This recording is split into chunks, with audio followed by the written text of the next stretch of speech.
Hey everybody, thanks for stopping in. This is Town Hall number 8 out of 8 for the ExO Economy Town Hall. We are very, very interested in having our guests today. This super intelligent from the society. I basically am so excited.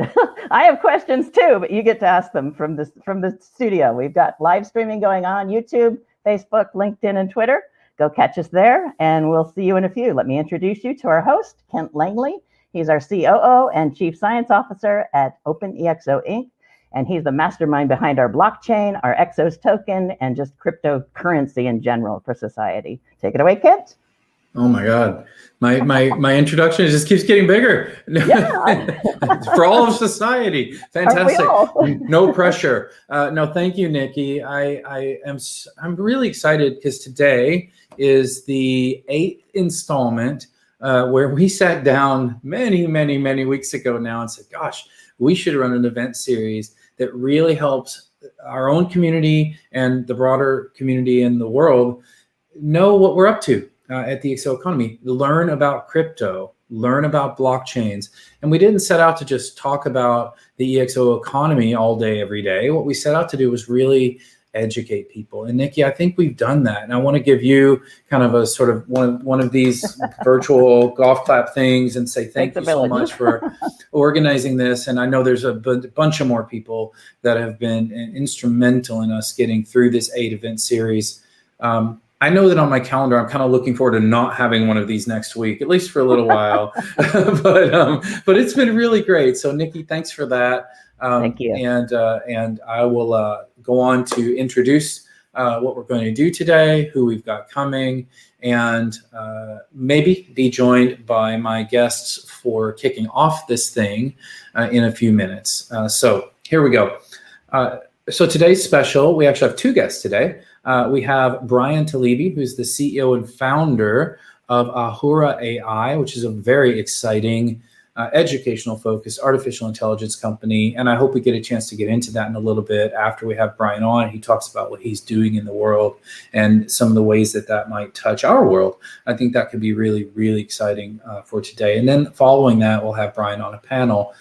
In addition to having Bryan on today, we have Toby, who you've heard from a number of times before. Toby was my guest in answering about 1,000 questions last week that we got in from the community, and he really helped me a lot to go through that and make that more engaging for everybody. He'll be here talking about his updates from the world of decentralized finance, or DeFi today. He'll be on briefly.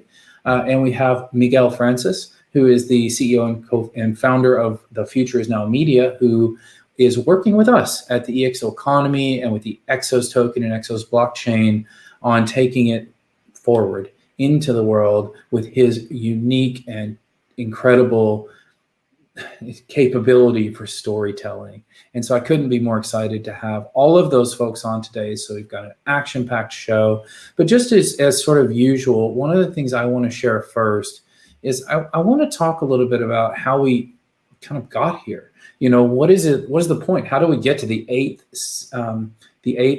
instance of an 8-series event after what has now been 3 years of a live, public, permissionless blockchain with a native digital asset called ExOs that is a representation of the capabilities, a proxy representation of the capabilities of a community of 8,000 people that are all communicating and transacting on the OpenExO platform. It's pretty outrageous when you think about it. And the idea that when we started this with just a couple of hundred people in the network, and we had some, I mean, even way before that, we started this with a few dozen people in the network, and we were having meetings in Spain and in various Canada and places around the world, talking about how do we want to go out into the world with EXO, with the model. How do we want to train people? How do we want to deliver products and services? In the intervening years, it's actually been 5 to 7 years for the whole thing. And I say 5 to 7 because it depends on how you count and where you want to put the beginning. It's all kind of hard to nail down. But along the way, we decided in 2016 that we were going to talk seriously about how to embed blockchain as an exponential technology into the community. And what would that mean? All across 2017, we had countless conversations. Do we want to do it like this? Should we be on Ethereum? Do we want our own blockchain? What do? We decided that as a community, we had to master blockchain. It wasn't something we could like trust or have someone else doing, that we could be beholden to someone else. So we built our own chain. We built what is now called the ExO's blockchain. And then in April of 2018, we had our Genesis event where we created a token.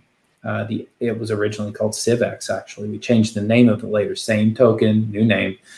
We changed it to ExO's. We brought it in a lot closer after the early alpha and testing to the OpenExO community.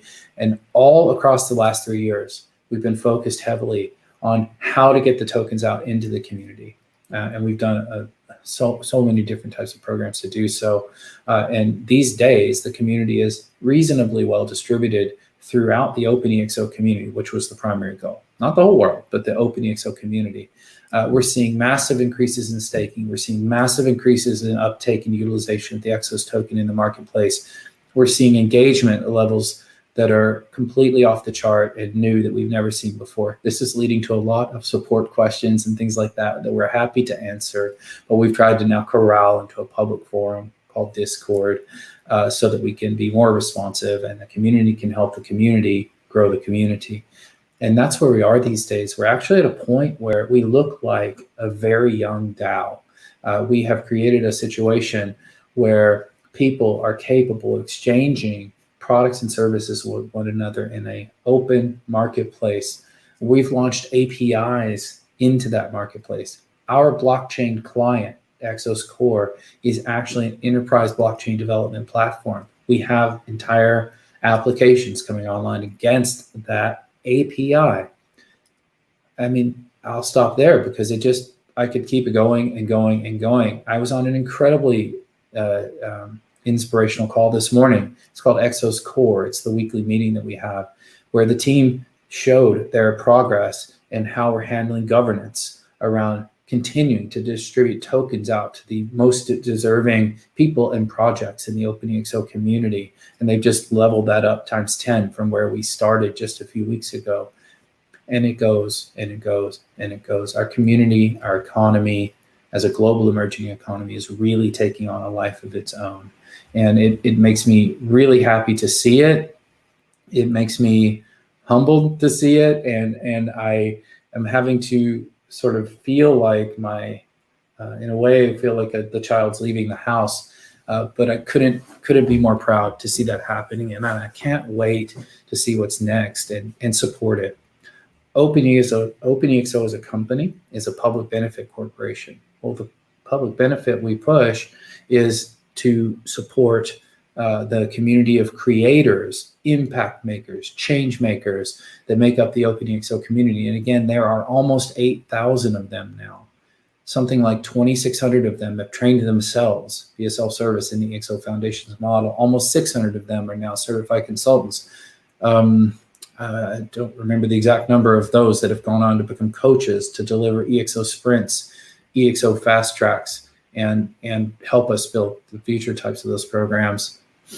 Yeah, it's a lot, and it's amazing. So it looks like we're well on our way. I've always said that this is going to be a project that will take a while. So let's be patient. Let's work hard together to make things work and share and make sure that the tokens are used.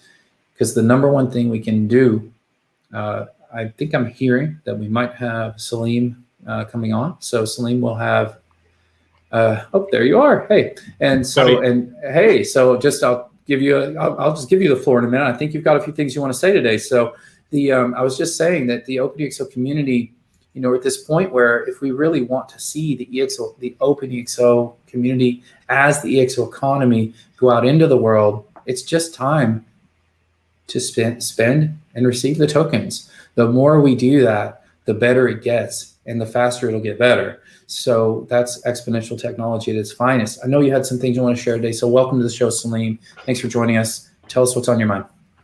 Well, I think there's two things that are interesting that are going on. One, you've covered nicely the kind of the encapsulation of where we are.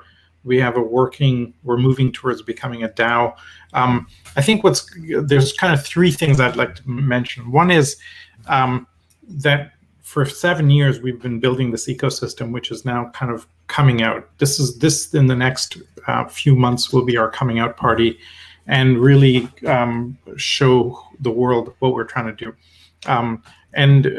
Toby has said we're the best kept secret in crypto, and you want to be underground and be building your stuff and your capability so that when you're ready to scale, you have the foundation in place. And we believe we now have that foundation in place. I think the second big one is we're going to the Dubai conference, and we'll be making a couple of major announcements there to increase utility of the token. One of them should be meaningful enough to really shock the world. One of them is going to be very provocative in terms of how we think we want to push this forward and really push the envelope on discussions that are happening around the world. You can see the early stages of some provocative discussions around, say, UBI or navigating to different types of finance or DeFi or the crypto tokenization of the world. We're going to take it to 11, to use that terminology. By the way, for those of you who don't know, that comes from a reference from a movie called Spinal Tap, where the amps go up to 11, and you can watch a clip on YouTube of that. It's why the Tesla volume knob goes to 11, by the way. If you're ever in a Tesla, you'll notice the volume knob goes to 11 for that reason. But I want to just take a third thing I want to do is just take a couple of minutes and take a step back to give a broader context of where we are, right? And I think Kent primed this well when he said this is like a 100-quarter project. This is not or boom, out we go. We've been carefully building to this. We're in quarter 14 or 15 or 16 out of that 100. And we're literally just getting started because we're making a systemic transformation in the world. And that's going to take time to lay the foundations, lay the soil, then lay the seeds, and then water that and have the whole forest grow, which is essentially an ecosystem. I personally have to say I underestimated how hard it would be to build an ecosystem. I've built a bunch of startups before. This is why I'm bald. But an ecosystem is a whole other play because all the integrated pieces have to go in lockstep with each other. If you're building a forest, you can't have no soil and have it watered. You have to have the soil, then you have to water it. Everything has to go in the right sequence, and that's really messy. So let me take a little trip down memory lane for a couple of minutes and talk about how the internet evolved, okay? And I'm going to step into a bit of information theory here. And if I can set the context right, we can map this onto both the evolution of not just our crypto token EXOs, but really the blockchain technology and DeFi and the decentralization movement in the world. If you think about the internet, so if you go back to information theory, there's three fundamental ways of exchanging information between people or in a computer on a network. The first is simple, it's messaging. It's a piece of information going from A to B. I shout across the room at somebody, I send somebody an email, postal mail, whatever. And it's just a one A to B information transfer. The second level of complexity is request response. I ask a question, I get back an answer set, right? Database systems are all request response based. I can say to you, what time does the train arrive? And you'll give me an answer. Search engines are based on the request response paradigm where you say, give me all the news stories about something and Google will respond. And so that pattern is the second level of complexity. The third level of complexity is called publish and subscribe, where you ask one question and get back many answers. And the question is typically, tell me whenever X happens. And the best instantiation of that is the financial markets, where you say, tell me whenever IBM stock hits X. Tell me whenever the Dow drops by 5%. And they have triggers based on that. Those three patterns have been built into every computer system since the beginning of time. If you used Outlook, for those of you who remember or are old enough to remember Microsoft Outlook, it has a messaging model where I can send some Kent or anybody else a message from A to B, email. It has a request. It's had a search feature where I can say, show me all the messages from Kent. That's the pattern of request response. And Outlook has a publish and subscribe relationship with the server. We're saying to the server, tell me whenever there's new mail so I can tell my user, ding, alert, notifications, etc. What we did with the internet once we connected all the computers in the world together using the IP address system, we spent the 80s implementing messaging, and we see that now as email, right? And it took like a decade to lay down all the infrastructure and the servers and the protocols to reliably send SMTP messages across the internet. That was the 80s. In the 90s, we implemented request response, which is the web. And you see on the web, I kind of ask a question, I get back an answer set. I click a link, and the server serves me up a link. I request that page, and the server responds with that page. And the web, HTTP, is that request response link. We spent the 2000s implementing publish and subscribe, which is Facebook, Twitter. The key application on Facebook is tell me whenever my friends do something. Twitter is tell me whenever somebody tweets something interesting for me. And that's powerful. What we've done with the internet is taken core messaging paradigms and lifted them out of the application to a global connected network, right? And that's basically what we're doing with DeFi, crypto, blockchain in general. We're taking stuff that's been built inside computer systems, authentication, etc., and putting them on a general distributed network. And when you do that, you unleash massive amounts of applications, which is why people are so excited. This is why you hear people saying crypto and DeFi and Bitcoin and so on are like the internet in 1995.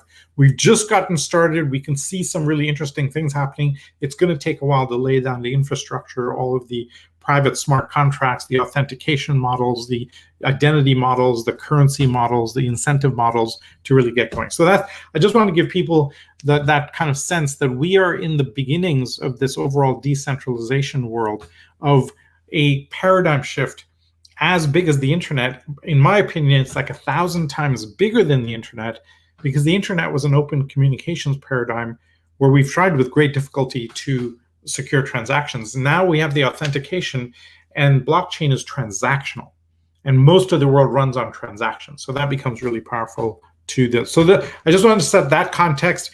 Kent, you've been living and building decentralized global systems for quite a while now, so a lot of this will be old hat to you. But that context setting, if you want to track what's happening in this blockchain world, just go back to a parallel from 20, 30 years ago and just watch all the elements play out in parallel. Yeah, and we've seen this before, right? Elements play out in parallel for the internet in general, then the web. Then we had this fun thing with cloud computing happen, and you can literally see a very similar progression, especially if you focus on the private-public aspects of, say, cloud versus blockchain today. There's just so many incredible things. And then the rise of DeFi is just incredible, which is first shaking out the world of finance, but now we believe is going to shake up the world of everything. Right, especially things like service delivery, transformation, which is sort of the thing that we're trying to shake up and make happen. So Salim, that was fantastic. Thank you so much for dropping by and really being a co-pilot along the way and trying to keep me from completely losing my mind or making me lose my mind. Yeah, I think I'm the provocateur. Yeah, it might be the other. Yeah, it might be the other way. See, I've lost it. It's crazy. I actually think that you doing that is a good thing. Yeah. Perfect. Well, next we're going to have Toby Lewis from Novum pop on. So it'll be pretty quick today, Toby, because you're going to be with us for a minute now. Toby is the CEO of Novum. Novum is one of our trusted advisors in helping us find paths to take our lovely ExO's token and bridge it into the world of something like Ethereum and tap into the world of decentralized finance. So Toby, I know you're going to be back on panel with us later. We'll be able to talk about a lot of things. But right now, what have you seen out there in the world of decentralized finance since the last time we spoke, which was only 7 days ago? Yeah. What kind of blew your mind out there? Well, it's obviously been quite an intriguing week in the crypto markets, right? We've had Elon Musk and probably the biggest news in Ethereum DeFi space was I think slightly in tune with the general I guess ExO's economy, where Vitalik Buterin was gifted various sort of billions of dollars worth of tokens in a particular project and wired them over to India to help with literally $1 billion worth of tokens to help with somewhat controversially, but to help with the issues there that they're facing in the global pandemic. So I think it's very much on point for EXOs, and we often said, like, I think EXOs can be a key part in helping DeFi be about more than just about building a better bank. And I think Vitalik kind of at least sort of symbolized with that donation that's really where he's thinking about things as well, in terms of like how do we make serious impact in the world. I think that's so spot on. You know, it's been, I mean, tell me if you think this is wrong, but I've never looked at Vitalik as being in it for the money. I don't personally know Vitalik, but the reality is that he would just wire $1 billion worth of crypto over, you know, clearly not in it just for the money, and he's in it for the impact. And I think that the entirety of the OpenExO community, the EXO economy, and the way that we're building things is all about that as well. So again, Toby, really appreciate you. So happy to have you here today. We'll see you back on panel in just a few minutes. Thanks for that little news brief. All right. Take care. So our next guest up is actually going to be a gentleman named Miguel Francis. Miguel is an accomplished filmmaker. He is a master of public relations and media. He's got tremendous experience in crypto, and we are really privileged and blessed to have him be a part of our team now to help us with our crypto. So I think, Miguel, if you can come on the stage and say hello, and oh, look at you, and love the titles, Kevin. That is fantastic. So, Miguel, welcome. I don't think you've been on one of our shows before. Surely you've seen one at least a little bit. I've been so excited to have you on today, and the floor is going to be yours for the next, say, 4 or 5 minutes. Just tell us what you're thinking about in crypto. Tell us what you've got coming up. You've got some amazing projects on tap. We'd love to hear about that in the next few minutes. And then we'll also have you with us for the panel in just a little while. So Miguel, tell us what's going on. And again, welcome to the project. And we're really, really excited to have you working with us. Thank you, Ken. Thank you so much. Hey, everyone. My name is Miguel Francis-Santiago. Thanks for a great intro, Ken. You know, as far as what's happening in the world of crypto per se, what's happening in the world of crypto per se, what Toby just mentioned, you know, with Elon, it's been on my mind. It's been on everyone's mind. Just had an impromptu clubhouse room shared with our mutual friend here, Brock Pierce, a couple of days ago on the subject. And, you know, the quintessence of that discussion was basically that it's up to Elon to realize the responsibility in the stewardship that he has, which is important in these early steps. But then again, we have all of a sudden responses to this situation from projects like derogatory coin name F Elon, going to the moon right now. So, and really, that's the I think also the quintessence of Dogecoin and Elon.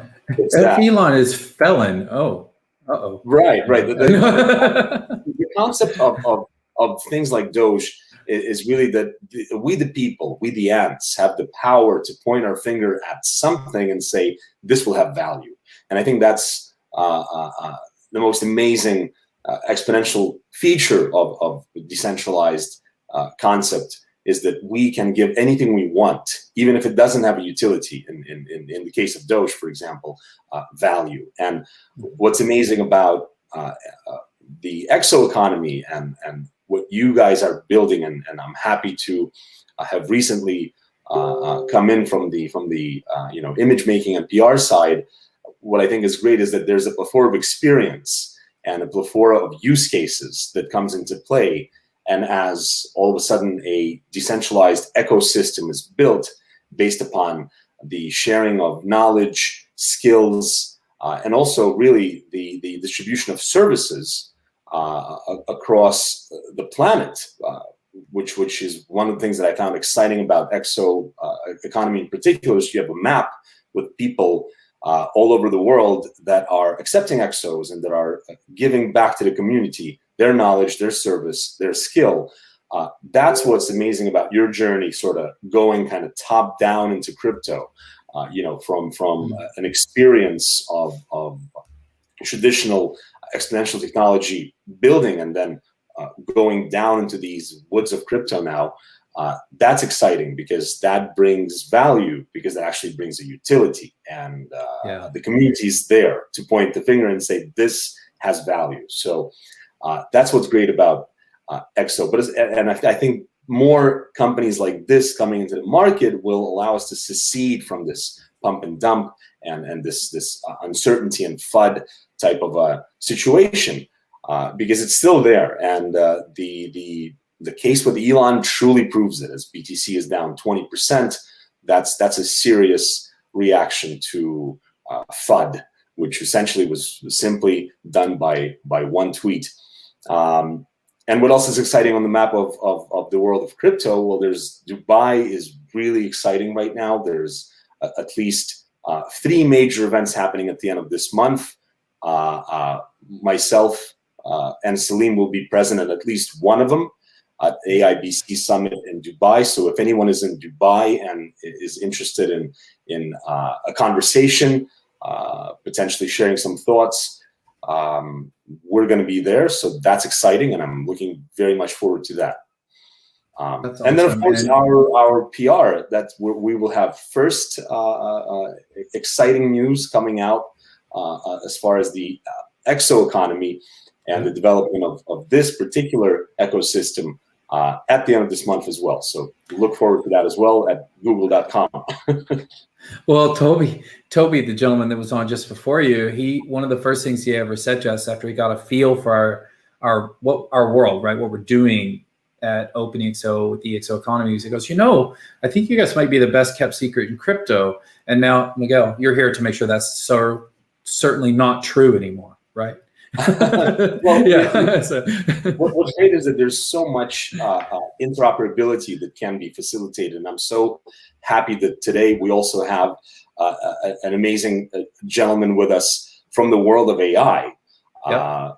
Not sure if I'm going ahead of myself. Let me know. I'm going to bring him on, but yeah, no, Bryan, and I'm going to introduce him here just in a second. So stay on while I introduce Bryan. And if you want to add a little bit to my introduction, then we'll bring him on and give the man the stage, because I'm very, very excited to hear what he's got to talk about with us today. So Miguel, thank you so much for your introduction, and welcome again to our community, to the EXO world that we're trying to do. And today we're going to continue to educate people about AI and crypto, and you will be with us on the panel a little bit. So next up on our show here is Bryan Talebi. Bryan has been in leadership, sales management, and sales training for 15 years. But most intriguingly, Bryan says he started his work career at NASA at the young age of 16.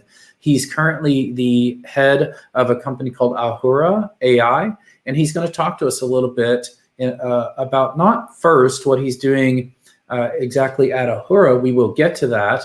However, he's going to talk to us more broadly about some of the things he's seeing in the world, and if he's heard anything that in this introductory part that taps in, and he will give his commentary on that. We don't put a lot of restrictions on what can and can't be said here.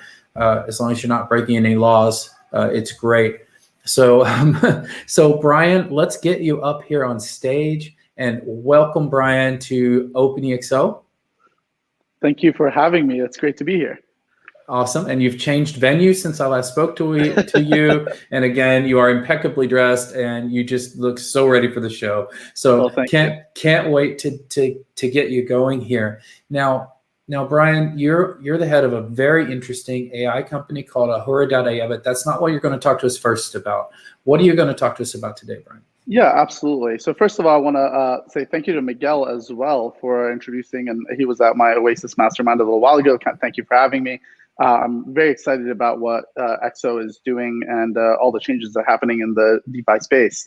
So what I wanted to talk about today are 3 major challenges that I see that we have to address as a human race, things that are going to have massive implications for billions and billions of people. So the first one is the impact of artificial intelligence and automation on labor markets. So right now we're in the middle of the 4th industrial revolution.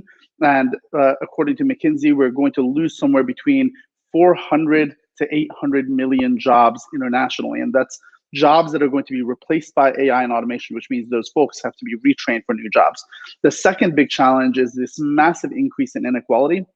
We haven't seen these levels of inequality since the 1920s. And of course, students of history will remember what happened in the late 1920s as a result of the massive inequality that existed at that point. And the third massive issue that I want to talk about a little bit is these massive increases in mental health issues.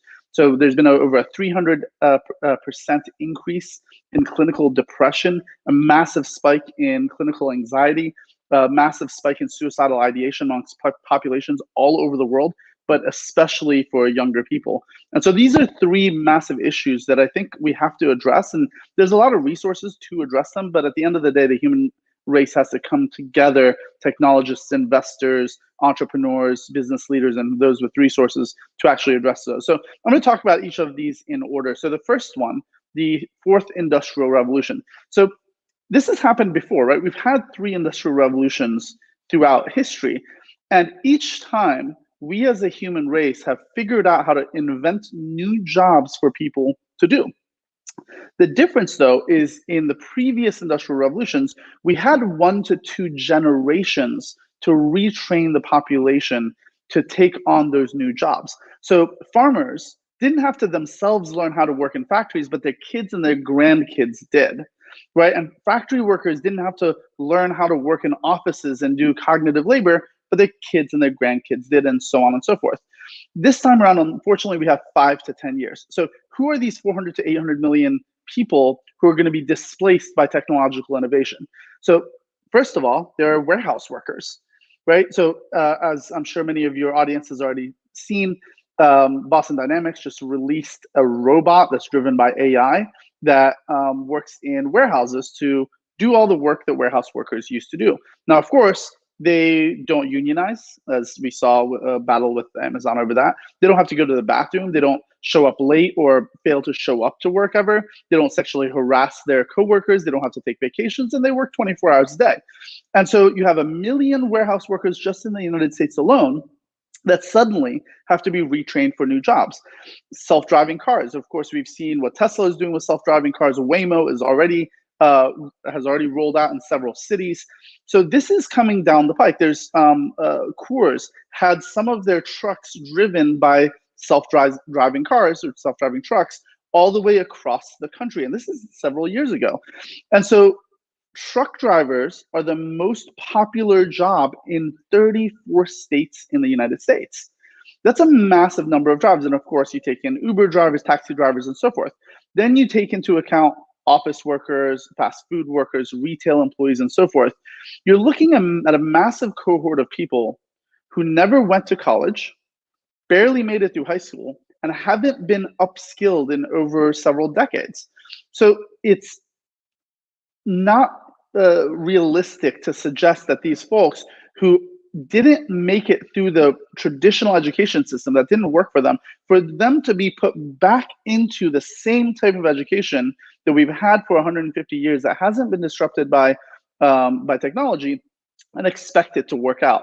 And so of course we see what happens when you have massive percentage of the population not be able to work, not be able to provide for shelter for their families, to put food on the table.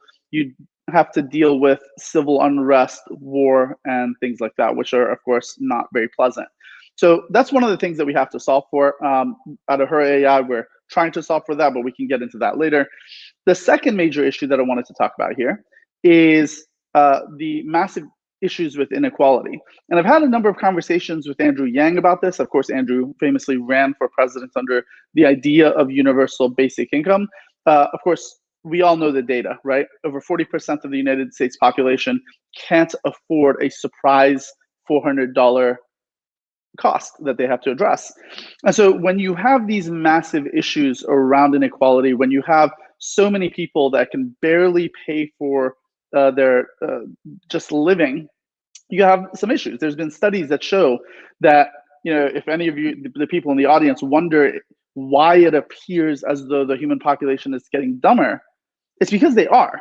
Because the studies show that if you don't know where the money is going to come from to pay for rent the next month, if you don't know how you're going to pay for food and you're living off ramen and crackers, if you don't know how you're going to survive, your effective IQ drops by approximately 13 points. That's almost an entire standard deviation. Now, there are questions around how we can solve this, right? Of course, there's the universal basic income, which Andrew espouses, and there's a number of other people that have espoused in the past, Martin Luther King and many economists. I believe in something called universal earned income, where we enable people to sell their own data after having full agency and rights over their own data, to sell their data using NFTs to create inflows of cash on a monthly basis, while maintaining control over who gets to use that data and for what purposes. The third thing that I want to talk about before passing it over and jumping into the panel is this massive issue around mental health. We've seen what happens when people with PTSD or people with depression or suicidal ideation, the impact that they have on their communities, when they have zero hope and they have anger to the world for being so sad and being so unhappy. Of course, sometimes they take weapons into schools and into shopping centers and to theaters. There's all sorts of issues that we have to deal with here. Now, there's a couple of things that cause this. Of course, one of them is social media. Of course, we see people comparing their everyday life to the highlight reel of other people. We know what Facebook does to exacerbate these issues. If you haven't seen Social Dilemma, I highly recommend you do that. And of course, go see the Great Hack as well. Very important movies. Both Brittany Kaiser and Joe Toscano from those two shows, documentaries, are very good friends of mine, and are partnered on some things with me. But the social dilemma issue is a massive issue that is causing spikes in depression, anxiety, and other things. The other issue here is the fact that technology is increasing at an exponential rate, which means that people have to constantly adapt to changing paradigms of society, changing paradigms around how they engage and interact with each other, constantly having to keep up with all the technological change. And that's difficult. And so people have been talking about AQ recently. Of course, we know that historically IQ was something that was very important. Everybody talked about for centuries. In the 80s, people started talking about EQ, emotional quotient, which has a massive impact on your ability to be successful in the world today. The third now that's coming out is AQ, which is adaptability quotient, a person's ability to constantly adapt to new paradigms.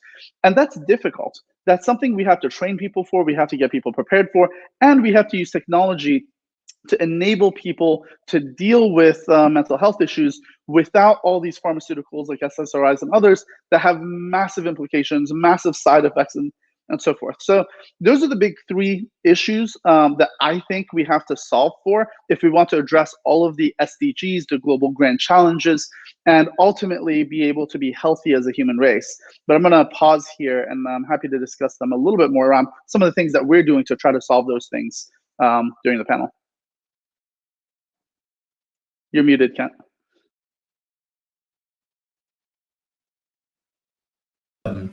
Okay, there you go. Love that. Thank you. So Bryan, amazing. Look, we're going to have an entire show for each of your three things. Okay, so I mean, one of the great things about the OpenExO community is that it engages and it drives and it pushes. Sometimes it screams and yells about these things. And we've got initiatives like ExO Health that are trying to also look at the impacts of mental health, currently focused more on cancer and breast cancer in particular.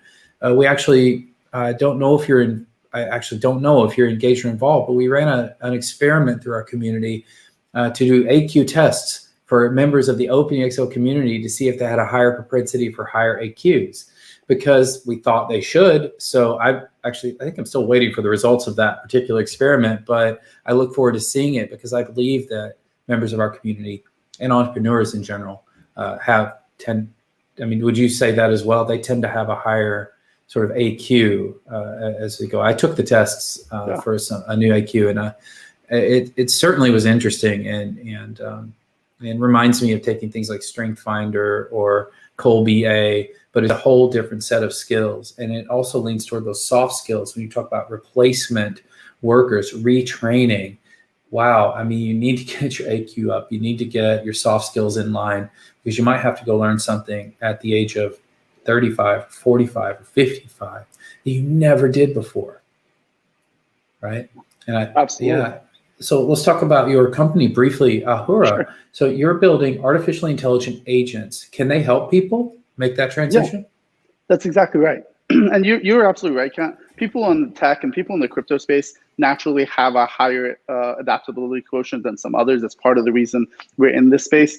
But for people that aren't, for the 40 to 80 million Americans that are still doing repetitive manual labor, the people that will be impacted, at Ahura AI, we invented technology that enables people to learn 3 to 5 times faster than traditional education. So just like every one of your the members of your audience is probably used to and accustomed to Netflix and Amazon being able to surface the exact media for them to consume based on the knowledge that they have, or what you want to shop for, or which friends should be surfaced up in social media. What we do is we use the same AI models, and after collecting over 10,000 biometric data points every second on every user, we get to know the user better than they know themselves. And so we can surface up the right educational content in the right format to the right person at the right time. And that enables them to learn significantly faster and actually enjoy learning much better. Now, while we do that, we just had our demo day with Alchemist Accelerator. We're in the middle of a big fundraise right now. But we, for every license that we sell to corporates, we give away a free license to members of underserved communities globally, especially with a gender and diversity lens. And one of the things that we do for folks that want to opt in, because we give all of the agency back to the user over that data that we collect on them, and then we partner with Rainfall, which is Amit Pradhan's project, to enable those users to sell that data, not only for advertising like Facebook does, but also for pharmaceutical companies, actuaries, insurance companies, investment banks, other AI companies, governments, and so forth, if they choose to, and they get full control over who they sell to. And we're able to generate about $200 of revenue per user per month. Now, we give 70% of that back to the user, which turns into $140 per month universal earned income. Now, to a person like me and you, that's not a whole lot, right? That's a bottle of scotch. But for someone in Ghana making $5 a month, $140 is transformational.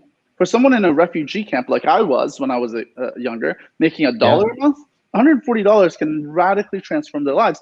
Even for someone here in the United States that's unemployed or is working a minimum wage job, when you take 4 adults in a family together, suddenly that adds up and that enables them to pay for their rent.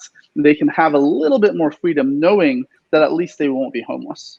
I love it. I'm going to tell my kids that they're not getting allowance anymore. They're going to need to get some universal earned income and start paying. That's there fantastic. You go. I love it, Bryan. Look, we're going to transition into this is amazing. I got 1,000 questions for you, but we kind of got to keep the ball rolling here. And I know that there are 1,000 people in our community who would be have questions for you as they see this and as it goes through and people watch the replays and things. So Nikki and the team will be feeding some questions in as we go through the panel. I'll try to surface those. We have a bunch of people that are going to be on our panel today. So Bryan, thank you for everything you shared. Let's move into panel. We're going to have myself, you, Salim is going to come back on. We've got Toby coming back on, and we'll have Miguel. It's going to be a big one. So it should be a fun panel. Everybody, we are running just a couple of minutes behind. So but we're on schedule overall for the show. So we'll probably eat a little bit into Q&A to spend a little bit more time on the panel here. Kevin, we can put 5 up, right? Oh, okay. Salim's just not on camera yet. He'll join us in just a second. So gentlemen, welcome back. We've got so many things we can talk about. My goodness, I've got to pull up some questions here and see what people are asking. But while I do so, I want you to think ahead to something I'm going to do to you in just a minute.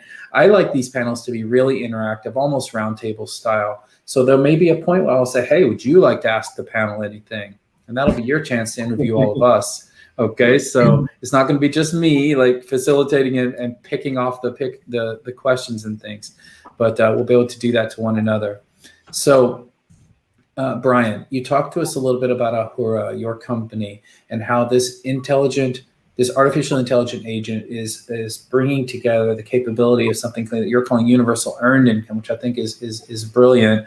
And it, there's aspects of, you've got your model where you buy one, give one from Allbirds, right? Allbirds does that with shoes. And I've always thought that was wonderful. Can you tell us a story about an impact that you've seen from the work that you've done, like something that really brings it home for people who are watching today? Yeah, absolutely. So we originally rolled out our alpha with students at the Harvard Extension School through some of the professors there. And unfortunately, we didn't go directly through Harvard University, just directly through some of the students. And what we found is a lot of the adult students that were part of the program, they're people that have jobs. They would go home, have dinner with their families, and then they would, have 8 o'clock to 9 o'clock or 7 o'clock to 8 o'clock every day where they got in front of their computers to study. But while we were collecting all this data on people, it turned out that out of the entire hour that they were sitting in front of their computer studying so that they could, move up in their careers or get a new job, on average, they only studied for 7 minutes.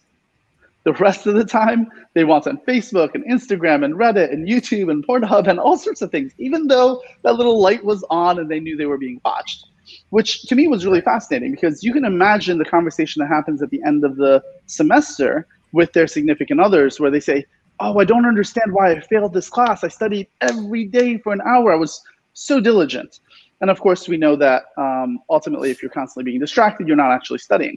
And so what we found is with our platform, given that we were nudging people into better behavior, and then we would give them readouts at the end of the hour to show them what they actually spent all their time on, and then constantly change the way that they learn, we were able to get that up to about 30, 40, 50 minutes per hour that they were studying. And suddenly they were able to succeed a lot more, get better scores on their tests, and learn the material significantly faster, which can have massive implications. And of course, we know in sub-Saharan Africa and other developing nations, if you put money and resources at the hands of women, it has an exponential impact on those communities. And so we partnered with the Africa 10 Initiative, which was founded by the late former Secretary General of the United Nations, Kofi Annan, and his son Kojo, to roll out 30,000 licenses to specifically women in Ghana who don't have access to resources, so that not only are they getting that universal earned income, but they're also learning the skill set so they can work remotely for Western corporations to then be able to take care of their communities. It's a bottom-up approach for saving the human race. That's fantastic. Salim, you want to weigh in on that? Oh my God, where the hell do I start? I figured that. Yeah, the music to my ears in terms of UBI, and I like the idea of the earned income. The commentary I would put is just, if you look back in history, say 1,000 years ago, we were all working 20 hours a day to put 3 meals on the table, right, with extreme risk. And you had a timeline of maybe a few days that you knew you had enough meat for or food for, because we couldn't even store food back then. By the way, little known fact, the tin can comes from a prize that Napoleon created. It was the first ever big public prize. He said, I need to be able to get food preserved to get to my armies that are very far out. Ran a global prize, and the winner was the tin can inventor. That's where tin cans come from. I don't know that. The idea of the amount of time needed to earn a livable wage has been shrinking steadily over the last 1,000 years. In France, it's legally 35 hours a week now, in theory. And so that's as we automate, and as tools like Bryan is bringing to the table bring us even more, and tools like Toby and Miguel are bringing to the table, and technologies, essentially we get to a point where we don't need to work for a living, and you end up now in a UBI world. The key, we've studied every one of the 14 major UBI experiments in the world in a bit of detail, and the trick is to find the balance of giving somebody enough that they can survive but not be happy. Right? And when you find that balance, then you still have a thriving economy. As Bryan mentioned, activity and entrepreneurship explodes, and we've seen the results of that in very powerful cases. The problem is, to do that, it requires government, and governments, when they realize that, wait a minute, I'm not needed anymore, shut down the program, which is what happened, say, in Manitoba, one of the most successful UBIs ever. After 2-3 years of incredible success, the government went, we're totally not needed. Better cancel the program and reinstate ourselves in the middle of everything. And so this is the challenge and why we have to break the immune system of legacy thinking, which is what our ecosystem is perfectly mentioned on. The other thing the reaction I had, Bryan, we need to have a ton of offline discussions, but there's a project in our ecosystem to build Earth stations, which are like autonomous Earth stations, like nano villages, where that younger crowd of folks that you talk about that are a little bit lost, don't know, almost like a outward bound type thing. But unlike, say, the traditional model of kibbutzes where they're isolationist and want to leave the world, you create a networked society of these so they can learn from each other. They find their meaning, their purpose, and then they come back in and out as they need to. So you set them up in exurban areas. And so that's a project that's going on. We should connect you to see if there's relevance there. They've already started getting land from various governments around the world. So there's a ton of stuff happening. I think both these trends, whether it's UBI type stuff or new models of living, are going to be the major mode of discourse in the world over the next couple of decades, right? The world is going through the biggest transformation we've ever, certainly in our lifetimes, but as far as we can see for the last 20,000 years, since the dawn of civilization. And we've seen in the past that we don't tend to work out very well. You end up with civilizations like the Romans or the Incas or the Mayans that are very successful, but they hit some boundary condition and then they suddenly collapse. And you end up with a few hundred years of the Dark Ages, right? And so how do we avoid that happening for this next transition is the key work that we're all here to do. You know, I as you were talking there, Salim, there was an article that just hit the wires yesterday. I'll just read the title just to give you a little pushback on that. Overworking killed nearly 750,000 people in a single year. So we're clearly in a transitory phase where we're trying to figure out how to do these things. So the French are reporting that you need less work hours, but then, you know, millions of people are dying on an annual basis because they're working too hard. It's a very interesting time. Let's talk a little bit about this. This is the ExO Economy town hall. So let's talk about economy a little bit. Toby, Miguel, Bryan, any way that you'd like to, we haven't heard yet from Toby or Miguel. So what are you thinking as you listen to what Bryan's work is and the things that Salim's saying? Miguel, especially in the context of how it's changing the world's economy or even the economy of a smaller group of folks like the OpenExO community, however you wish. Well, so it's really about transcending the value systems or modifying them to be better, to work better, to have more centrism, to have more higher ideals about exploring space, right? Exploring the quintessential problems that we're facing today, such as global warming or things of that nature that need to be addressed right now. And I always go back to this film that I sent both to Yukan and Salim. I watched it, I promise. I haven't even had time to talk to you about it, but I watched it. Right. Venus Project by Jacques Fresco, you know, a student of Buckminster Fuller, and just overall his concept that he was building through the 70s and 80s in studying human behavior and creating systems that will use AI, that would use much of the exponential tech that we have today that he didn't know we would have back when he was creating these systems, but that would draw people together and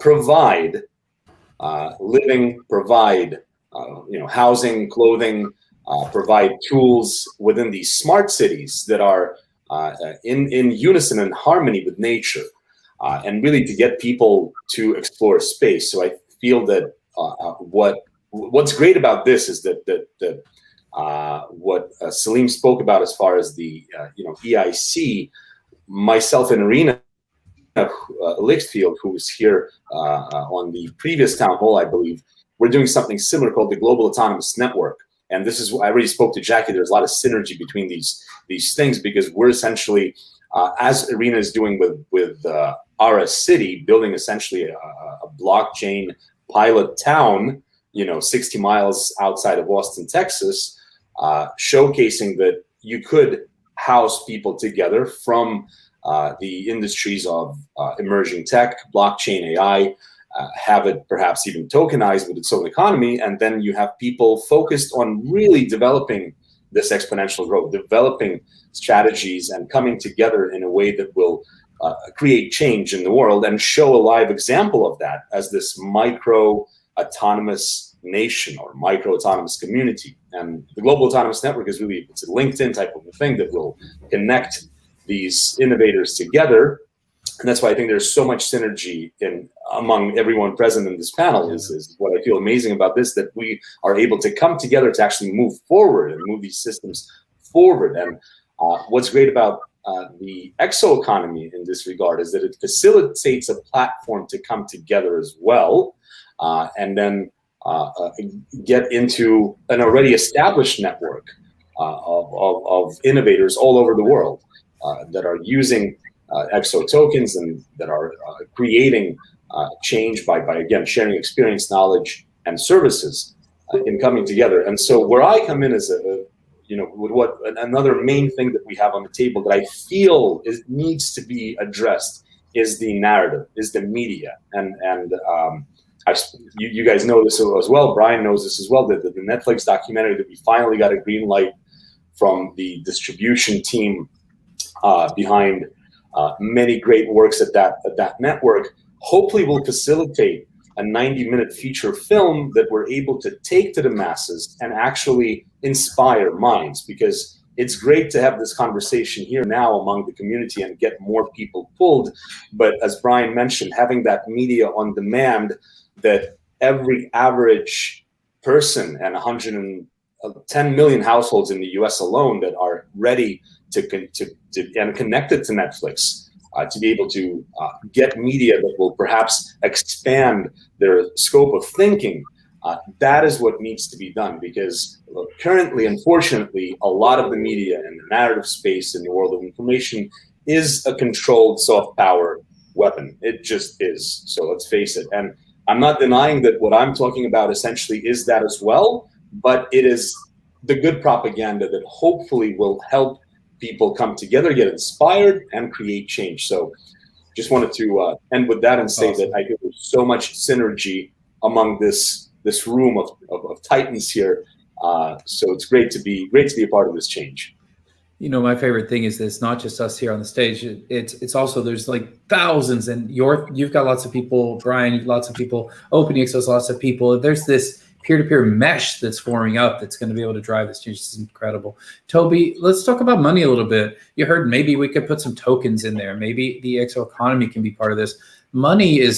I think money is like wired into the lizard brain. I think it's so basic to human experience. That's why if I grab your wallet, you get pretty upset, right? But because it affects whether you can feed your child tomorrow or what have you. What are your thoughts? I mean, you've heard from all these folks, and how can they be tied to economics, money, to crypto? What do you think? Yeah, no. And I was thinking quite a lot while I was listening to Bryan talk and people riff off what he was saying. But to a certain extent, the ExO's project is a form of UBI, right? It's in a way an intentional UBI with particular circumscribed projects where you're looking to sort of try and make a difference and try and sort of make a nudge effect. And it really struck me that's kind of what we're trying to do. The moment we can get the clear valuation of the ExO's token in the wild, in real life, and it's being attributed a liquid value, I think that's going to get really, really exciting for a lot of people here. And I guess dialing back to the sort of the wider question, we're in this gigantic real-time experiment of what money is, and it's something that I think oddly a lot of people with the rise of the different cryptos, I think, are actually getting more confident in some ways about their money and where it is. There's a degree. It's a very. I'm sure that there's a huge sort of disruptive acceleration going, or exponential acceleration going on, at least in terms of where money is trending, and obviously we've had sort of massive money printing by the various different central banks, and there's. But I think the possibilities of money, I think, is a great sort of avenue for people to focus on, and I think that Kent, you and Salim have all been providing quite a bit of thought leadership about like how do we get money directed towards the problems that people really need to be caring about. And I guess to sort of dial back towards some of the issues that that sort of Bryan was chatting about, the key is just getting people to think really long and hard about how they respond to this current digital acceleration that we're going through. And I think that there are a lot of the tools and the groundwork being laid down by the practitioners in crypto and the practitioners in AI, and those, it's incumbent on the people in those industries like we are to really go like, how do we make everything that we're doing transformative and reach as many people as possible. Fantastic, Toby. Thank you. Bryan, one of the things that we do sometimes when we have our guests on these panels is we say, hey, what if you were the moderator? What would you ask us? So do you have anything on your mind after hearing at least one round of everybody going through? Like if you could ask this panel a question, what's on your mind? You're on mute. There we go. That's hard because there's so many questions I'd like to ask some of these brilliant people. Of course, I've had deep conversations with Miguel over the past month or so about a lot of things. So I guess the question for the entire panel would be, while we're dealing with this massive shift in the economic system with ExO, with crypto, with AI, with the technological change, what do you think are some of the unintended consequences of the technologies that we're building that are building amazingly positive impacts with crypto and AI and so forth? What are the unintended consequences that you think might happen, and how do we mitigate those risks as we move forward? I'm gonna have to do this one quick fire style. So everybody, you're gonna get your turn. I'm gonna start with Salim, but it's got to be quick fire style, guys. That's a great question. I know. I'm sorry. You can do it though, Salim. Yeah. You're dandling candy in front of a baby and then going, "Don't reach." Kill it here. Well, I think that just to very quickly, that we've seen with social media the unintended consequences where you put it out there going, oh, look, everybody can connect, and then it gets weaponized and it's breaking democracy and it's breaking journalism, right? And that's I think the way we've been thinking about it is we actually need to design those new institutions. And there's a whole effort in our movement, we call them quests, is to figure out what should the future of education look like? What should the future of journalism look like? And nobody has any clue, especially in a land of exponential technologies. In education, we have neural implants, your type of work, AI-based tutoring, blockchain, micro-credentialing, all this stuff coming to transform education, but the teachers' unions will not go for any of that. Right? I worked with the Prime Minister of Malaysia to launch a new university, and they actually had neural headsets for every student, and they were going to track on a screen in the back the retention of the students in real time while the professor was lecturing, right? Which is awesome, except the teachers just went, no, and shut the whole thing. There's no way they want their performance to be tracked in real time in a kind of a dynamic environment like that. So we have to break through those legacy immune systems in those institutions. That's as important a work. How do you prevent bankers from fighting Bitcoin, right? And taxis from fighting Uber? That cultural transformation is all of the tool sets we've been building. So we've got them now. We just have to now roll it out in a scalable way. So I'll just end there because, again, it's a rabbit hole. Awesome. That's a fantastic answer. Yeah. So let's keep going. Miguel, what unintended consequences? What are you thinking out there? Unintended consequences about? Technologies that we're building, deploying, things like that. Oh, of course. Well, as a knife can be used for, to cut a vegetable or to kill someone, it's the same concept here. I feel that we're getting into a time right now where we are seeing technocracy. We are seeing more systems of social credit score systems being discussed right now, and that concept is coming away from China and going into the Western world. And I've experienced it kind of firsthand in Russia during the early times of COVID, where Putin got, I think, a blueprint from China with the QR code technology. So basically, you had to go on a city portal, do a quick form and say, I got to go and get milk, or I got to go to work at this hour, and you would be given a QR code to leave your house. As the increased sort of security during the first few months of COVID was pretty much everywhere, right? Where a lot of countries all of a sudden transformed into these technocratical states from the first 2-3 months of this, unknown situation. And that was a bit scary. That was a bit scary, where you would see technology being facilitated in a way to just completely clamp the control mechanism on top of the population. And is that good? Is that bad?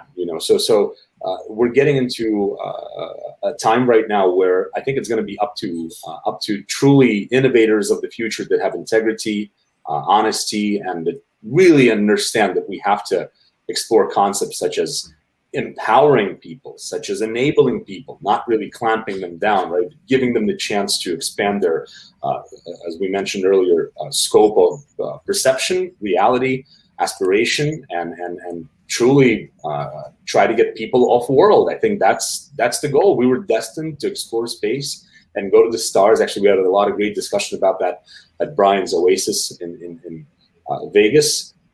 Chatham House rules, so I don't know, but I guess I could say that we feel that AI is going to be really at the pilot seat of those spaceships, and hopefully maybe that's the way it's going to roll out. But eventually we are going to get into actual space stations on Earth that will provide gravity and hopefully provide a sanctuary and allow us to expand, because that's really the goal. And we probably could have been there if we would have reevaluated our ethics and values. And this is really where exponential technology and communities such as OpenExO and really everyone that, Ahura AI, what everyone is doing here and within, I think, this big OpenExO ecosystem is going to bring about. It's going to hopefully bring about that realization that we need to create instruments where we rethink what money is, where we rethink what value is, and when we rethink really what our differences are, because there's really not much except what we've been brainwashed and taught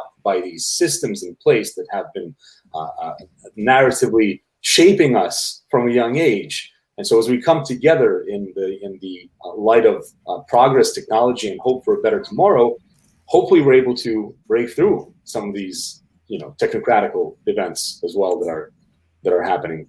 So yeah, that's where I see sort of the misuse or the good use of exponential tech in the future. Salim, I think Miguel just gave us a lovely tip to a quest called, what is money, or the future of money, because we rethink what money is, what it can be, what it definitely is not. I think people's relationship with money is so weird, right? It's so strange. So yeah, that could be awesome. I don't know. Let's play with that. But Toby, I want to give you a shot. That unintended consequences of these technologies building, deploying, using. What do you think? Yeah, and I think just looking at crypto, right? It's growing at an extraordinary rate, and I think when you see markets grow like that, as a practitioner, it's very, very exciting, but it's also very, very worrying, right? And we all need to sort of. I often think back to sort of the 2007, 2008 era, and like looking in the history books to the 1920s or whatever, right?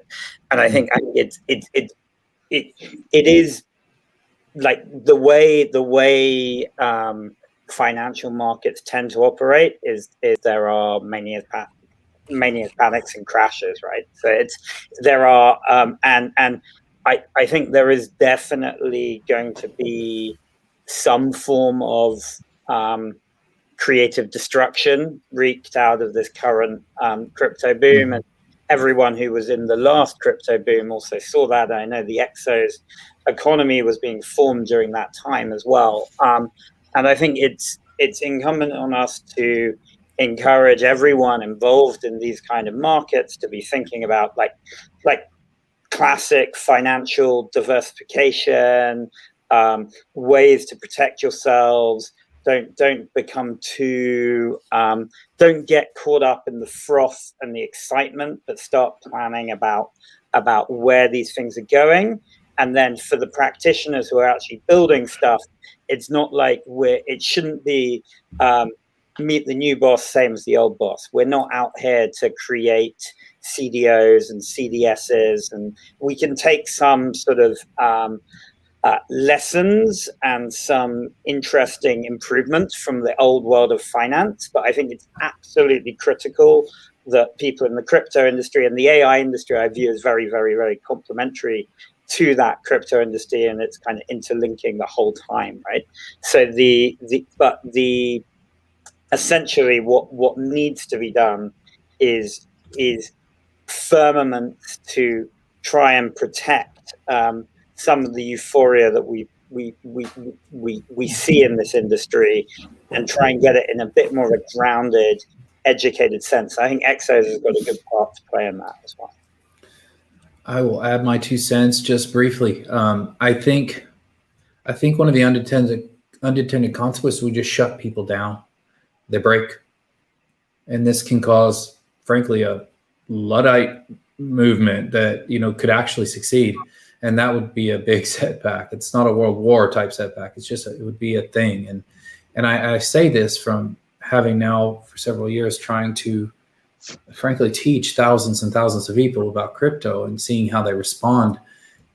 It's not what you would expect, and often not from the people you would expect. And it's been an interesting journey. So that's my answer back to you, Bryan, is I think we have to watch it a little bit. We have to try not to overwhelm as best we can and give people the tools. And I think part of what you're building there could be a useful tool for anybody. It reminds me, not exactly, but a little bit of Neil Stephenson, A Young Lady's Illustrated Primer, right? So I've been wanting one of those since I read The Diamond Age. So maybe you're out there, you're finally going to help me out. So gentlemen, this was an amazing panel. I can't thank you enough for your time, your insights, and your thoughts that you've shared with us. We do have to move on and get to Q&A because our audience has about 4,000 questions about ExO Economy in the future. And every single time the questions are getting harder and harder. So I'm going to go struggle with that for the next few minutes and see what we can do to answer some of these very interesting questions. But, in parting, again, thank you all for your time and attention today. And I hope that you'll provide ways. You'll maybe go into the OpenExO community and say hello. You'll meet incredible people. Leave your name and number here, and we'll try to connect as many people all together as we can, because I think that's the best thing, is connecting all the right people to the right people at the right time. And we all try to help each other and lever each other up. We'll get there. All right. Cool. All right, gentlemen. Thank you so much. Have a wonderful rest of your day, and we'll see you soon, I suspect. Thank you for having us. Take care. Bye. All right, everybody. Wow, what a cool panel that was. This was a big one for our eighth event in an 8-event series called the ExO Economy Town Hall. Maybe you see it, maybe you don't see it, but there's probably been 1,000 experiments run across the course of this event series, and we've learned so much. The brand got an update, the website got an update. There's an FAQ that I saw a draft of that must have 200 or 300 questions in it that we've collected over the period of time and answered live on the air. So what we need to do for the next few minutes is we are at a quarter after the hour. We have about 30 minutes maximum to look at outstanding questions. And while I was listening thank you.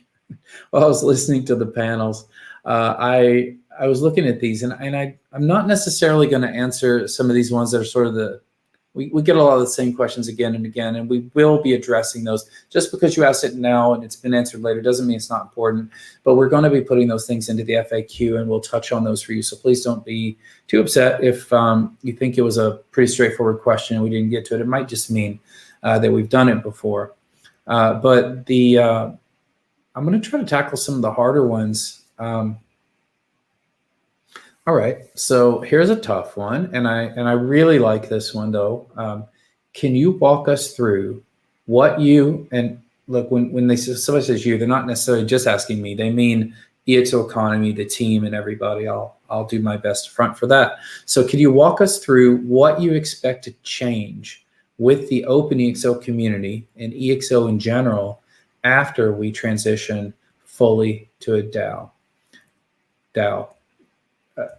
So who's we? Well, we as the OpenExO community as a whole and the people it touches, because a DAO might have a core set of stakeholders, but it also has interactions with the world. And one of the big things that happens as a result of transitioning to a DAO is that, I want to call it the economic interface to the world, becomes really quite manifest. And we have now this as an interface, using the EXO model as the baseline here, the baseline being the interfaces attribute of the EXO model. The token itself, the economy itself, becomes like, and it's like the atmosphere around the Earth, right? It's an interface. The atmosphere is an interface between space and the planet Earth, where we all live and breathe. The EXO economy will be like the atmosphere in a lot of ways for what is the OpenExO community. And the OpenExO community, as we transition fully to a DAO, become the primary, key word there, the primary stakeholders and governors of the future of that very interface, or that economy, that place where we meet the world. And it will allow us over time to automate more. Not entirely, but to automate more and to scale things like decision-making, communications. Communications is so hard in the current version of the OpenExO economy, and we try really hard, but it's very hard to get the word out. I think as more people become stakeholders, the DAO becomes better distributed, if you will, in terms of governance and ownership and stakeholdership. We will see that the communications will flow more easily because people will be more engaged. I also think we should be able to accelerate our impact, because we will increase our overall parallelism of what we can do. So if today we have the community capacity to run, say, these are made up numbers, okay? But if today we have the community capacity to run 5 sprints, it's actually more than that, but just use that as a number. We should have the capacity in the future to run 500 or 5,000. Why not? Because when you have, the example I've given sometimes in the past is, I have no idea if 6 streets over that way in my neighborhood, somebody's mowing the lawn, nor do I care at all. Now, at a civic level, there's some degree of care, because there are some rules. You're supposed to mow your lawn, take care of your property, make it look nice, work nice for the neighborhood and for yourself. But it doesn't impact me at all, right? So that's the same thing. It's not lawn mowing, but say it's a sprint or a fast track. There really is no upper bound, and it is becoming a better organization through, I think, becoming a better DAO, which I perceive oftentimes as digitized form of a cooperative, in particular, something that's defined as a platform cooperative, which is an evolution from a hierarchical organizational structure, which oftentimes things do start at in a scarcity scenario.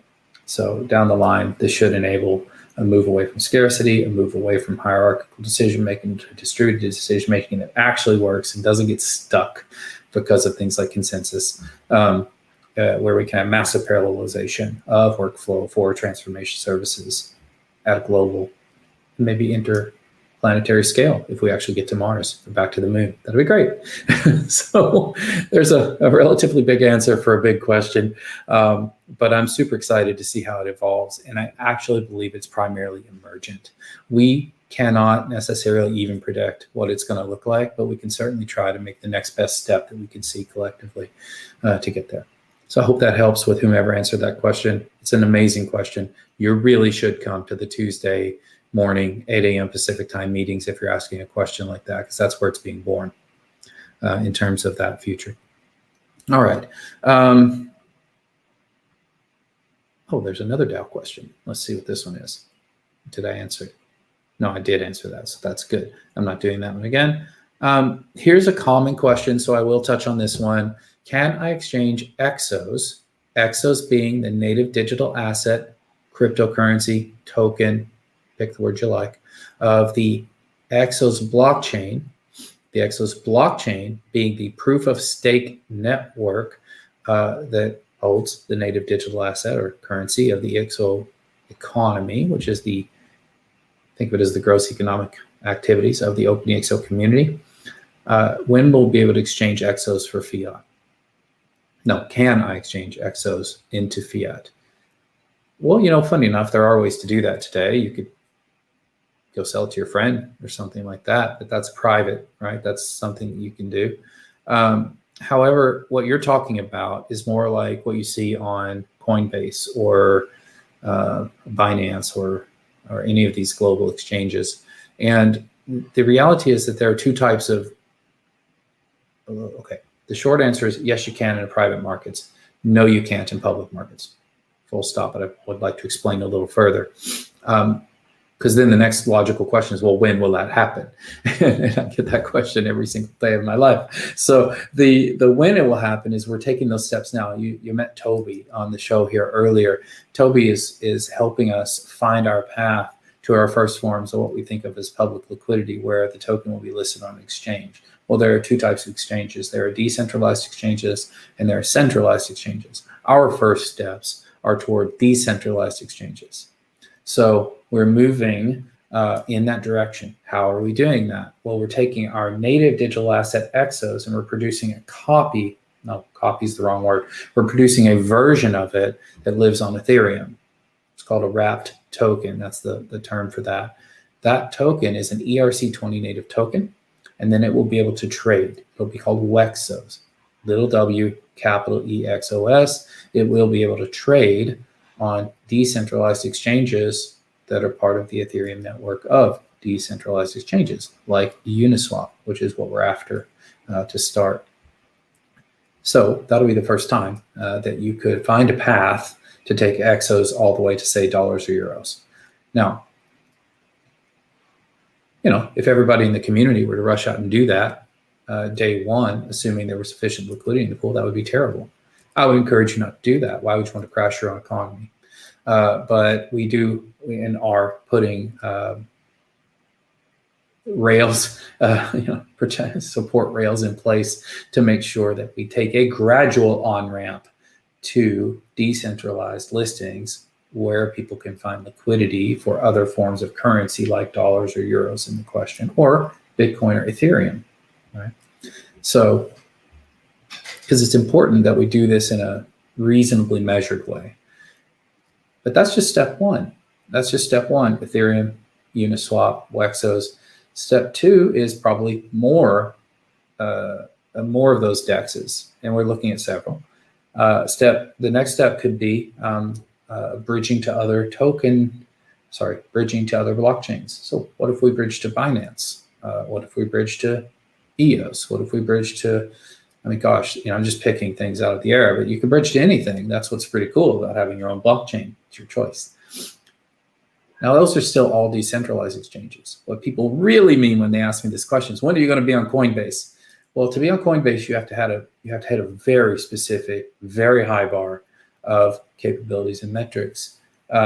So we hit the nail right on the head in terms of capabilities. We're still a very small economy. So it is listing on the decentralized exchanges is going to bring up volume through increased liquidity, outside capital in various forms, growing the economy, and then we will be attractive to centralized exchanges. We're already in conversations with some of them, in fact, but it's still early. So how do you make all that happen? Do you think I can make that happen by myself? No, I cannot. Neither can Celine, neither can OpenExO, and frankly, neither can any one group or small bunch of people. It takes the entire community coming together to do a little bit, each of us, to do a little bit, to spend some EXOs, to receive some EXOs through the marketplace, to put some liquidity into the pool, to take some liquidity out of the pool, and to do so in a measured and sane way. So I'm speaking fairly bluntly about this because this is the time for that. And that is the journey that we're on. So we're from here, private economy, to more public on decentralized exchanges, to, if we hit our goals, much more public on centralized exchanges. And everybody's like, why does it take so long? Why is it harder for EXOs? Well, it's because we've worked very hard to maintain utility token status. We've kept our bar very high in terms of what we will and won't accept, because it's a duty for the core team, not just me, but the core team, to provide that opportunity.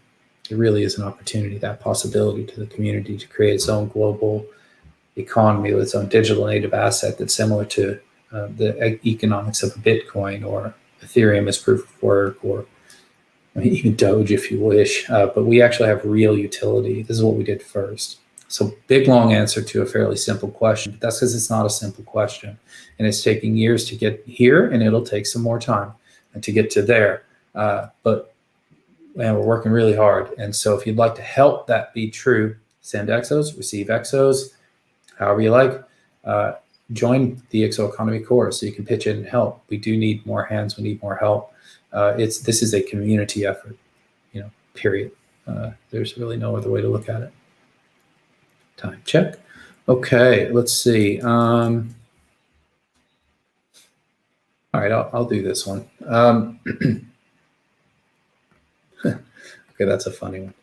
Okay, what can I buy with EXOs? Well, the number one thing that you can do with and buy with EXOs is transformation services from your peers. If you're a member of the OpenExO economy, that's where it was born. That's what it was for originally. That is its original utility. Now, in addition to that, over the years, we launched a training program. That training program is run at OpenExO Inc. Our chief learning officer is a guy named Yaroslav. And we've launched a number of programs that go from free to a little bit more expensive to become a coach and deliver something like an EXO Sprint to a company, or an EXO Fast Track to a city, and soon an EXO Quest to help change an institution. These are all things that we accept, that EXOs are accepted for. And now there are beginning to be more and more third parties that are accepting EXOs. Two recent examples. One is an organization called Growth Institute out there that have been partners with us for years. They're some of the earliest to do it. Here's three examples. The Growth Institute. The Growth Institute does also forms of educational training primarily for entrepreneurs and leaders, and things like that. They accept EXOs for a portion of their courses. A company called Blue Jeans out there, they have accepted EXOs. It's on everybody's own reconnaissance, okay? So I can't nobody's forcing someone to take EXOs. But they accept EXOs for blockchain-related services, and they've in fact been the chief technical engineers behind the implementation of EXOs over time. We've got a really exciting new one. We announced this 2 or 3 town halls ago. There's a company called Wellways who's created a product called Celebrea. Celebrea is a diagnostic tool for determining if you might have early stage breast cancer. And that particular tool, we have an open letter of intent to accept EXOs to buy Celebrea for someone who you'd like to take care of, right? To protect from developing breast cancer. And if they do, catching it early. For me, that's a pretty awesome utility of EXOs. We have projects going on in Africa around HIV. We've got projects going on globally around the oceans, centering originally around Mauritius, and more use cases coming on. There's a map. Gosh, Kevin, you should show that map if you can, the map that Angelo and the team have created. It's really cool, and it shows all kinds of people that are putting their pin on the map to show that they accept EXOs for all kinds of things. And frankly, I don't even know what all those things are. If I did, then it'd still be smaller than it should be. So I think there's just so many so many things that are coming online. But I want to remind everybody, and I'm answering this in a very clear, I think it's a clear and a straightforward and honest way. This is still young. The EXO economy, EXO's just had its 3rd birthday, right? Other really mature cryptos are 12 years old plus, or much more, or much more than us, less than that. Bitcoin being first, being around 12 years old. So we're just kind of getting out of that. We're in that pre-adolescent period from a developmental standpoint, and we're entertaining calls every day about EXOs. I think it's going to the token exists to drive global transformation. It's the token of global transformation, right? So if you want to transform, then you use EXOs for a portion of what you do, and then you're a stakeholder. If you get them and you send them, and you're taking now part collectively in the growth of the whole thing. So I actually think about, it's funny enough, I actually think about this path to being a wrapped Ethereum token. I think of Ethereum as utility for EXOs in that way. It's bigger than us, so most people would think of it the other way, but I like the story of David and Goliath. Why not? So, all right, there's that one. Let's see. Oh, good one. How can we expand EXO Economy tokens? Sorry, by this point in the show and reading all these, I start to go a little blurry-eyed. How can we expand EXO Economy token blockchain benefits? Use them. If you want it to get bigger and you want to expand it and expand its benefits, then you use them, you accept them, you find other organizations that are willing to accept them for all or portion of the services they provide, and then you spend them on those things. It is really the best way. The other way is to talk about it, to share with people the story that you're a stakeholder in a global economy, a global emerging economy that has effectively the citizens that are the OpenExO community. Imagine that. All right, when was the last time you launched your own country? Well, you did, if you're in a way, it's not technically a country, but we have a global emerging economy that's made up of the members of the OpenExO economy, the OpenExO community. It's about, as I said, it's about 8,000 people and growing, and we expect to see rapid growth between here and say 2024 if things continue to go well. Because why? Because we're interfacing with other communities, big ones, like the crypto community. That's a big community that we're interfacing with. We're interfacing with other impact communities. We've met Bryan today. What an incredible piece of work.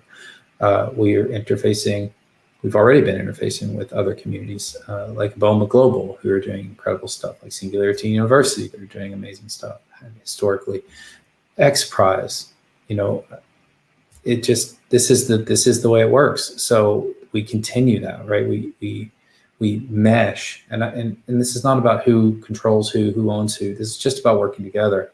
So the best way that we answer that question, how do we expand EXO Economy token and blockchain benefits, is to continue doing that, continue welcoming other communities like Rutano, the Ruta token, or the Divergenti token out of Chile, or other crypto tokens. They're saying, hey, could we do some swaps with the EXOS token? We're getting those types of questions, and we're pretty open to most of those things, as long as the resulting federated communities can drive impact together to transform the world for a better future, because that is our MTP, is it not?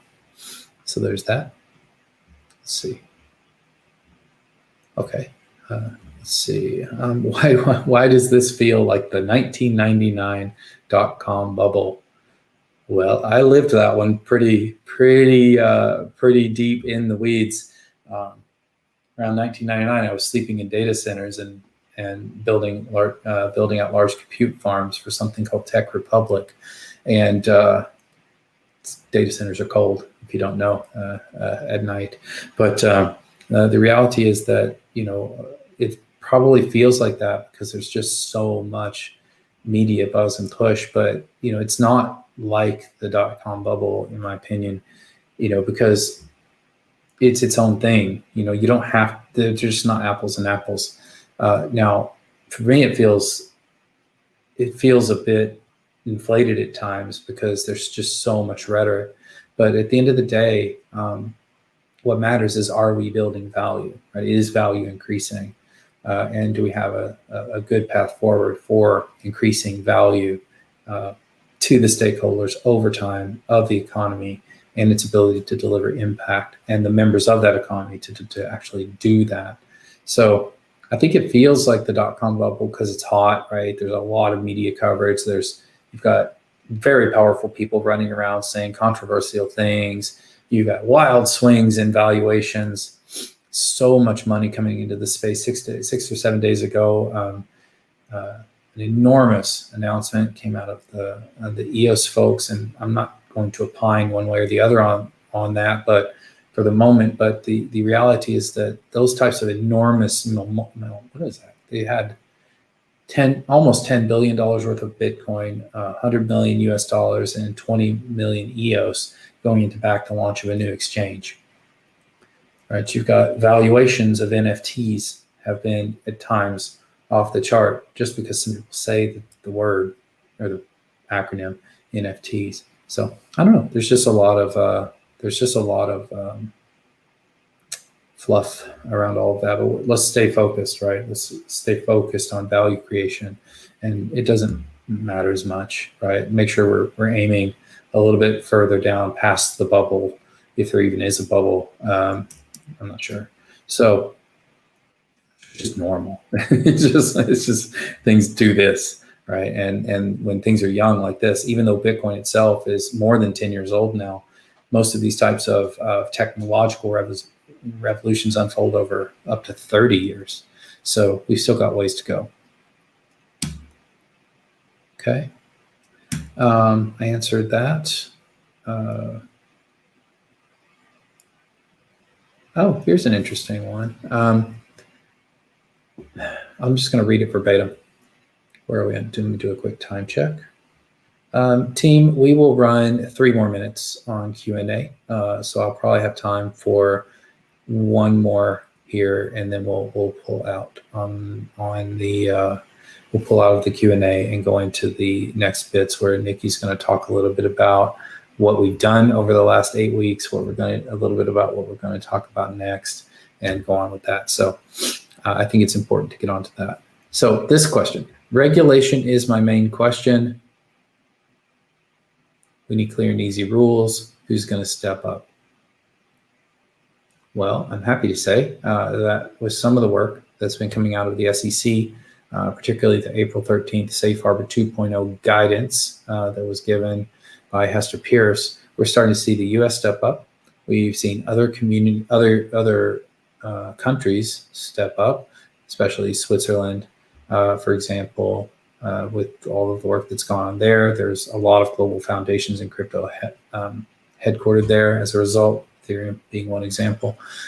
We're seeing Wyoming, a state in the United States of America, step up big time with their crypto regulation and their launch of a DAO as a formalized business structure, similar to how an LLC was launched some time ago as a formalized business structure. So this is something we're paying really close attention to. It's all of these things, what's going on the international stage, critically important. They've led the way, Switzerland, Malta, even Singapore early on, others. They're all stepping up, and now we're going to start to see some convergence, and we hope to see other states in the union, like Wyoming, stepping up individually, and then that influencing federal rules, and the SEC making some of this somewhat gray area guidance much more hard line. Because what they did with that April 13th announcement, this is another question, I'll hit this really quick. What they did was they outlined what a utility token really is. At least that's part of my opinion of what they did. And it was the first time that we didn't have to sort of infer what they meant. It's actually really clear what they define as a utility versus a security. And this paints a picture of where we might be going, but it's not a law yet. It's not really a rule. It's a guidance still. And so we are looking forward to seeing as the new directors come into the SEC, the current presidential administration, what they do, because for us anyway, at the ExO Economy being US based, it does matter. It really matters a lot. And we pay especially close attention to what the SEC is doing and saying, and always managed towards staying well above the bar of what is potentially required now and in the future. So I think that I think the answer is that governments step up at every level, city, state, federal, and international. All right, so let's go ahead and wrap the Q&A there. I'm going to do that just a couple minutes ahead, if that's okay, Kevin, Nikki. Not, I'll just keep going, but they've all gone. All right, good. So let's bring Nikki back out. Hi, Nikki. There I am. Yeah, there you are. So Nikki, I think we had a great panel. I think we've had a great show today, and I think we've had a great series. Wonderful. So yeah. What's next? Oh man, we're going to take this series of 8 town halls and chop it up into pieces and repurpose it. So you will be seeing intelligence coming at you from every direction. And we'll be out there on all the channels that we've done these live streams and answering these questions and getting out, little snippets so you can take baby steps and start to learn about the economy. But what happens next is we will be launching, based on the intel that we got here, the ExO Economy Academy. And that is going to be built like a DAO, we're practicing, by the community. So we invite you to come in, partake, earn some EXOs. We're actually going to have roles that will pay in EXOs, so you can earn these tokens as you're doing this and give back, basically win-win-win. That's what we're looking for. We're having 2 big events Salim will be speaking at in Dubai and Miami in the coming days. So stay tuned for the news on that event page on OpenExoInc.com or OpenExo.com. And out of that will be coming some interesting, I don't know if I'm allowed to tell about this. Miguel can tell it when he's ready. But we just wait on that one. I think I know where you're going with that. But yeah, let's wait on that. Okay, yeah. But it's cool. It's cool news. It is cool. Yeah. And then another way that you can be participating with us, now that you've learned how to exchange tokens in this environment, we have extended the 30-day doubling challenge until the end of the month. So you still have several days to let the community bring you up to speed. And so we've incentivized people to go in and just take some behaviors that are easy and free, and you can earn up to 10,000 tokens. So check it out. It's the 30-day doubling challenge at economy.openexo.com. And we look forward to having you. Thanks so much. This is the end of a wonderful series that is not going anywhere. You'll be seeing a lot more. And Nikki, we just released the 3rd version of something that's called the business overview. I get asked about 50 times a day for the white paper. I want to tell a quick story. I have a second, right? So why is it not called a white paper?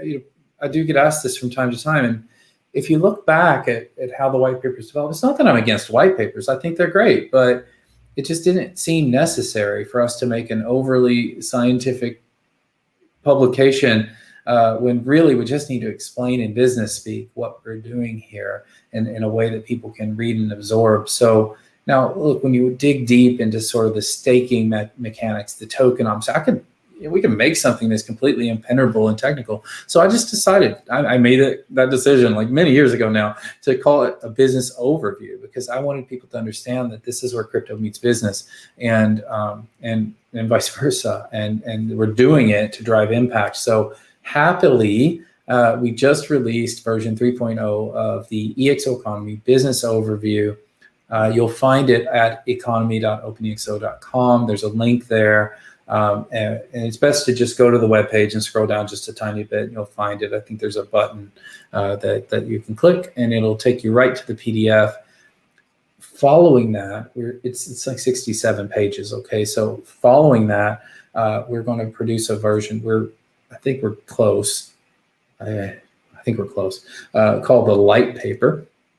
And the light paper will be almost like an executive summary, but it's meant for anybody who has no experience at all, doesn't know, they've just encountered us somehow, some way, somewhere, and they'd like to know what in the heck's going on. The light paper is a great place to start. So we're going to publish that one soon as well. I'm pretty excited about that one. And then we'll be adding to all the papers more information on how the world of decentralized finance is going to impact the world of ExO Economy and the Exos blockchain as we move forward with those projects.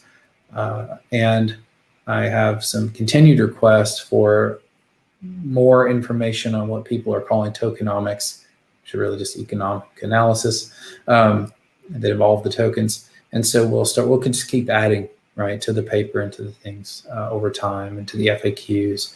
I saw a draft, Nikki, of like a bazillion question FAQ that is going to, I guess that's going to be part of the material that goes into the Academy. Definitely. Right. So we were inspired. Everybody.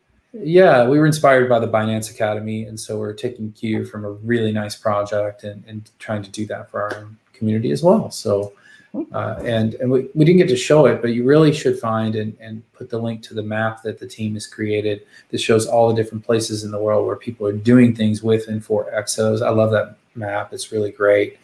So as well. So there's all these things, Nikki. So it's in the chat if you want to show it.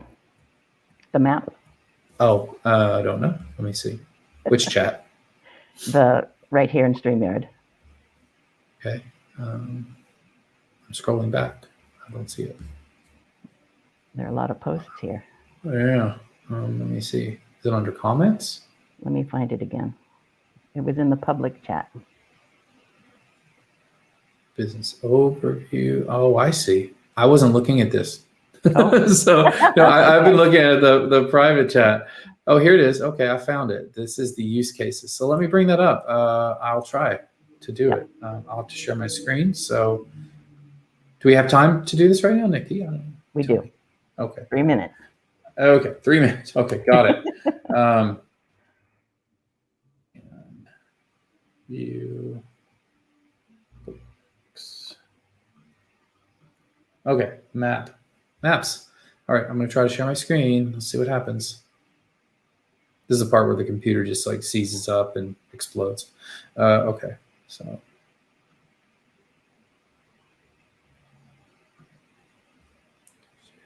What is this? Share my screen. Almost there.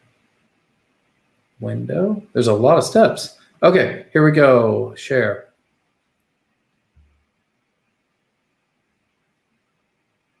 Is it on? It's not on. Coming up. There it is. Awesome.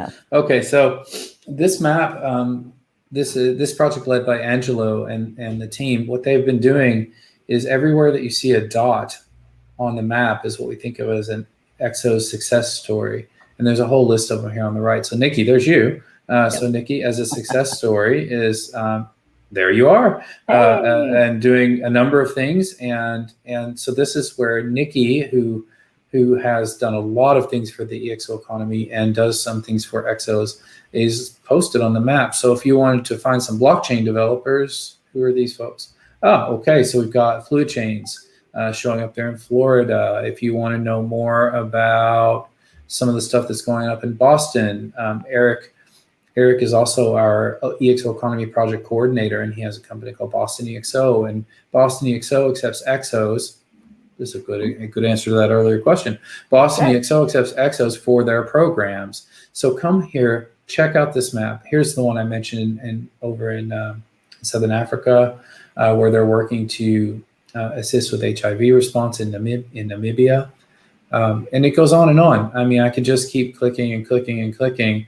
It's amazing, and it just seems to grow a little bit more every week. So if you have a project going on that's using Exos and you don't see it on this map, well, then why don't you let us know by filling out. There's a little form somewhere that you can fill out and get your project listed on the map. But this is super exciting. And additionally, this is here's a little bonus item. Let me show this just because I've got the screen up. I love this particular one too. This is a heat map. You can see that I'm also playing with basic attention token as well. That was what that was my basic attention tokens in the browser.